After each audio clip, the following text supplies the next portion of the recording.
Granny की आत्मा। गुल्ली और बुल्ली दो भाई बहन थे जो अपनी जिज्ञासा और साहस के लिए पूरे गांव में मशहूर थे। वे हर जगह घूमने और नई जगहें तलाशने के लिए जाने जाते थे।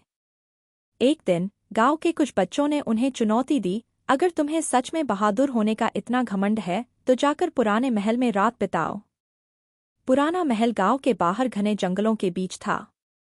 उस महल के बारे में कई डरावनी कहानियां प्रचलित थीं। कहा जाता था कि वहां ग्रैनी की आत्मा भटकती है जो हर साल किसी को अपने महल में कैद कर लेती है। गुल्ली और बुल्ली को ऐसी कहानियों पर विश्वास नहीं था। वे हंसते हुए बोले, भूत वूत कुछ नहीं होते, हम इस चुनौती को स्वीकार करते हैं। महल में पहला कदम। शाम होते ही दोनों भाई बहन मशाल लेकर उस डरावने महल की ओर निकल पड़े। महल बहुत पुराना और खंडहर जैसा लग रहा था। उसकी टूटी-फूटी दीवारों पर काई जम चुकी थी और दरवाजे की कड़ियां जंग लगी हुई थीं।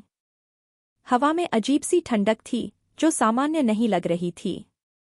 जैसे ही उन्होंने महल का विशाल लकड़ी का दरवाजा खोला, जोर की चढ़ाम आवाज आई और दरवाजा अपने आप पीछे से बंद हो गया। गुल्ली और बुल्ली ने पीछे मुड़कर देखा, लेकिन दरवाजे के हैंडल पर अब मोटी लोहे की जंजीर लटक रही थी। बुल्ली ने घबराकर कहा, गुल्ली, अब क्या करें? गुल्ली ने अपनी मशाल को ऊपर उठाया और बोला, हम डरने नहीं आए हैं, बुल्ली।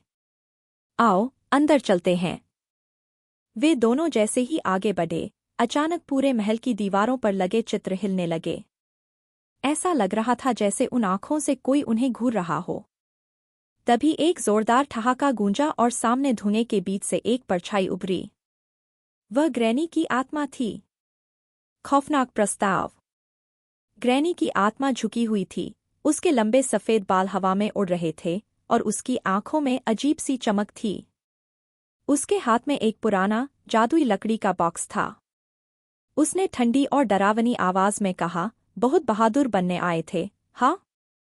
अब यहाँ से बाहर जाने के दो ही तरीके हैं, या तो तुम मुझसे जीत कर निकल सकते हो या फिर हमेशा के लिए इस बॉक्स में कैद हो सकते हो। गुल्ली ने हिम्मत दिखाते हुए कहा, हम किसी भी चुनौती के लिए तैयार हैं। ग्रैनी मुस्कुराई और बोली, तो ठीक है। खेल शुरू करते हैं। पहला खेल, पहेली का जाल। ग्रैनी ने पहली पहेली पूछी। ऐसी कौन सी चीज है जो जितनी काटोगे उतनी ही बढ़ती जाएगी? बुल्ली सोच में पड़ गई, लेकिन गुल्ली को तुरंत जवाब सूझा। उसने आत्मविश्वास से कहा, पेंसिल की नोक। ग्रैनी झुंझला उठी, लेकिन उसने फिर से मुस्कान बिखेरी और अगली चुनौती दी। दूसरा खेल, भूल भुलैया से बाहर निकलो। महल के अंदर एक रहस्यमयी भूल भुलैया थी जिसमें दर्जनों दरवाजे थे, लेकिन बाहर निकलने का सिर्फ एक ही सही रास्ता था। अगर गलत दरवाजा खोलोगे तो तुम हमेशा के लिए मेरे महल में फंस जाओगे। गुल्ली और बुल्ली ने हाथ में मशाल पकड़ी और अलग अलग रास्तों पर जाने लगे। हर मोड़ पर अजीबोगरीब परछाइयां नजर आ रही थीं और दूर से किसी के फुसफुसाने की आवाजें आ रही थीं। अचानक बुल्ली को एक खिड़की दिखी जिससे चांदनी आ रही थी।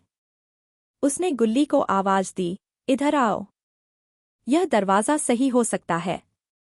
गुल्ली ने झटपट दरवाजा खोला और वे दोनों भूल भुलैया से बाहर आ गए।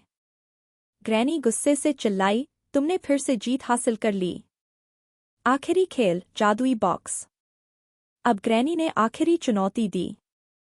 उसने दो बॉक्स सामने रख दिए, एक में जीत थी और दूसरे में हार। अगर तुमने सही बॉक्स चुन लिया तो तुम आजाद हो, लेकिन अगर गलत चुना तो तुम मेरी कैद में हमेशा रहोगे। गुल्ली और बुल्ली ने एक दूसरे की ओर देखा। दोनों ने अपना हाथ एक ही बॉक्स पर रखा और मन ही मन प्रार्थना की। जैसे ही उन्होंने ढक्कन खोला, ग्रैनी की चीख गूंज उठी। नहीं, यह कैसे हो सकता है? ग्रैनी की आत्मा का अंत। देखते ही देखते ग्रैनी की आत्मा खुद ही उस जादुई बॉक्स में समा गई।